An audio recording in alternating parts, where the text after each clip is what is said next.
2025 সালের Asia cup টি-20 আয়োজন ঘিরে দেখা দিয়েছে মারাত্মক অনিশ্চয়তা। এশিয়ান ক্রিকেট কাউন্সিল এসিসির বার্ষিক সাধারণ সভা এজিএম, যেখানে নির্ধারিত হওয়ার কথা ছিল টুর্নামেন্টের ভাগ্য, সেই সভা নিয়েই এখন তৈরি হয়েছে জটিলতা।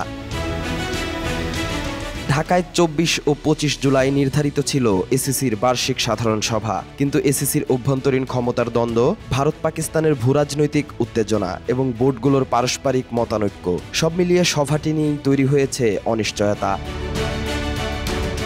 ভারত, শ্রীলঙ্কা এবং আফগানিস্তান এই বৈঠকে অংশ না নিলে কোরাম পূরণ হবে না, তাহলে বৈধতা হারাবে এজিএম, আর তাতেই অনিশ্চিত হয়ে পড়বে সংযুক্ত আরব আমিরাতে সেপ্টেম্বরের জন্য নির্ধারিত এশিয়া কাপও।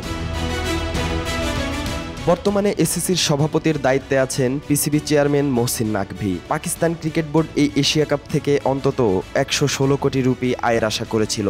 সেই অর্থ তাদের বার্ষিক বাজেটের গুরুত্বপূর্ণ অংশ। কিন্তু ভারতের পাশাপাশি শ্রীলঙ্কা ও আফগানিস্তান চাইছে এজিএম হোক নিরপেক্ষ কোনো ভেন্যুতে। এই অবস্থানকে আবার সমর্থন দিচ্ছে আইসিসির বড় বোর্ডগুলোও। এমতো অবস্থায় বিপাকে পিসিবি।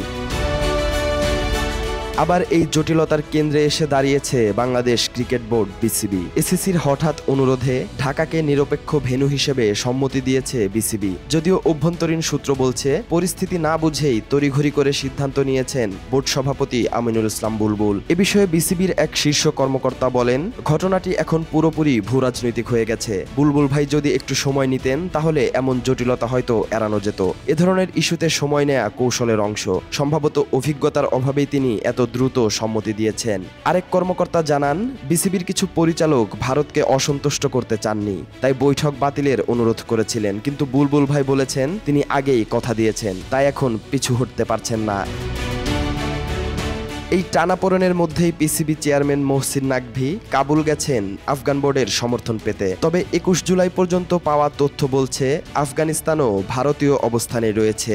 ফলে যদি ঢাকার এই বৈঠক বাতিল হয় তবে চরম অনিশ্চয়তায় পড়বে 10 থেকে 28 সেপ্টেম্বরের এশিয়া কাপ। আয়োজক হিসেবে ভারত চাইলে পাকিস্তানকে বাদ দিয়েও টুর্নামেন্ট করতে পারে, কিন্তু তাতে মারাত্মকভাবে বাধাগ্রস্ত হবে বাণিজ্যিক পরিকল্পনা।